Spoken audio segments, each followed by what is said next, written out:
1400 سال پہلے ہمارے پیارے آقا صلی اللہ علیہ وسلم انہی راستوں، انہی جگہوں سے گزرے، اسی مقام پر پہنچے اور اپنے ہاتھوں سے اسی سرزمین میں کھجور کے چھوٹے چھوٹے کئی پودے لگا دیے۔ موریا کا آخری پادری بہت نیک اور علم والا تھا۔ جب اس کی وفات کا وقت قریب آیا تو روزبہ نے ہمیشہ کی طرح سوال کیا، اب میں کس کے پاس جاؤں؟ اس پادری نے ایک ایسی بات بتائی جس نے روزبہ کی زندگی کا رخ بدل دیا کہ غزوہ خندق کے موقع پر رسول اللہ صلی اللہ علیہ وسلم نے معلوم ہے انہیں کیا فرمایا؟ سلمان منا اہل البیت، سلمان ہم اہل بیت میں سے ہیں۔ اللہ اکبر۔ آج ہم ایک ایسی عظیم ہستی کی کہانی سننے اور اس کے آثار دیکھنے کے لیے مدینہ منورہ کی مبارک سرزمین پر موجود ہیں، جن کی زندگی حق کی تلاش میں ایک طویل مشقت بھری مگر بلا آخر کامیابی سے ہمکنار ہونے والی داستان ہے۔ وہ عظیم ہستی ہیں حضرت سلمان فارسی رضی اللہ عنہ، جن کے بارے میں کہا جاتا ہے السابقون السابقون، ایمان لانے میں سبقت لے جانے والوں میں سے ایک۔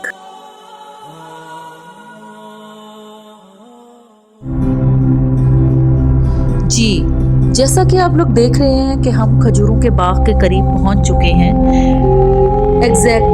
یہ وہ باغ تو نہیں ہے، لیکن حضرت سلمان فارسی رضی اللہ عنہ کے باغ کے قریب بھی بہت سارے کھجور لگے ہوئے ہیں، کھجوروں کے باغ بھی موجود ہیں۔ اسی وجہ سے آپ لوگوں کو یہ طویل علاقہ یہ کھجوروں کے باغ کا ہی محسوس ہو رہا ہے۔ آج جس باغ میں حضرت سلمان فارسی رضی اللہ عنہ کے باغ میں ہم جا رہے ہیں، یہ تاریخی باغ جسے رسول اللہ صلی اللہ علیہ وسلم کے معجزات اور حضرت سلمان فارسی رضی اللہ عنہ کی قربانیوں سے نسبت حاصل ہے۔ ہم ان کے تلاش حق کی جستجو کے سفر کو بھی بیان کریں گے انشاءاللہ تعالی۔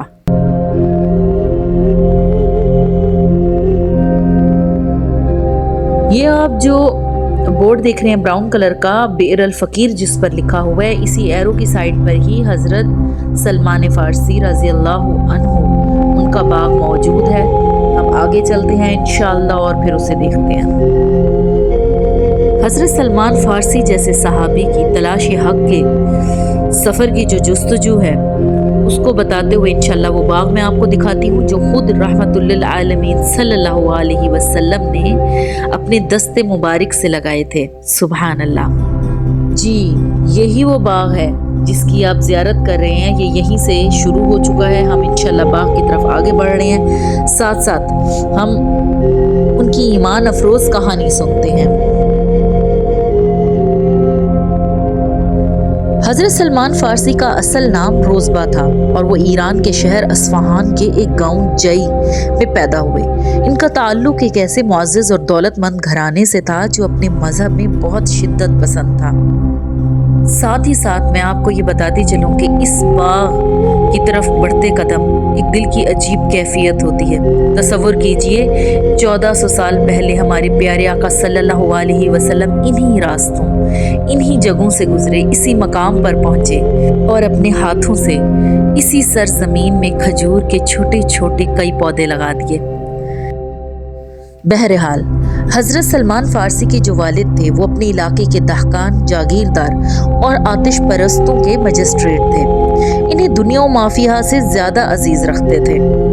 والد کی محبت کا یہ عالم تھا کہ انہوں نے روزبہ کو گھر میں ایک طرح سے قید کر رکھا تھا، بالکل اسی طرح جیسے ایک لونڈی کو گھر کے اندر ہی رکھا جاتا ہے، اور وہ اپنے آبائی مذہب یعنی آتش پرست زرتشتیت میں اس قدر غرق تھے کہ روزبہ کو آتش کدہ کے محافظ اور نگہبان بنا دیا گیا تھا۔ ان کا کام صرف یہ تھا کہ آگ کو کبھی بجھنے نہ دیں۔ ایک دن ان کے والد نے انہیں اپنی جاگیر دیکھنے کے لیے بھیجا۔